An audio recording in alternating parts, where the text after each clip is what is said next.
Hello बच्चों, let's read this question. Consider the following equilibrium in a closed container N2O4 gives 2NO2 at a fixed temperature. The volume of the reaction container is halved. Volume को आधा कर दिया गया है. For this change, which of the following statement holds true regarding the equilibrium constant K and degree of dissociation? तो ये ली Chatelier principal का आपका क्वेश्चन है. तो हम इसे सॉल्व उसी प्रकार से करते हैं. पहला आपको जो इफ़ेक्ट दिया हुआ है वो इफ़ेक्ट दिया है कि वॉल्यूम को आधा कर दिया गया है, वॉल्यूम V/2 हो गया है.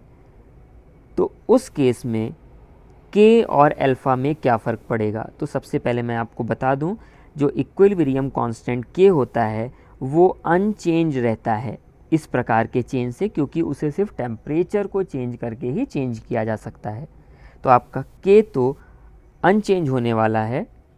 अब अल्फ़ा की अगर हम बात करें कि जब आप वॉल्यूम घटा देंगे, इसका मतलब इफ़ेक्ट ये जो दिखाई देगा वो होगा प्रेशर को बढ़ाने वाला, और प्रेशर बढ़ाने पर रिएक्शन उस ओर शिफ्ट हो जाती है जिधर पे गैसियस मोल्स कम हो.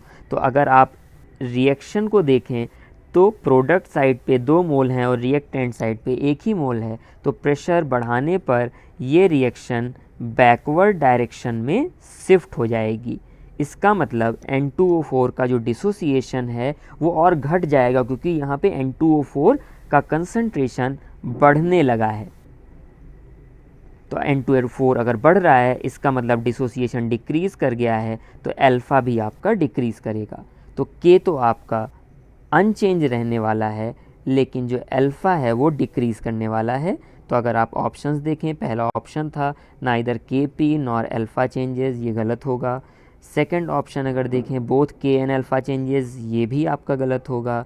थर्ड ऑप्शन है के P changes but alpha does not, ये भी गलत होगा.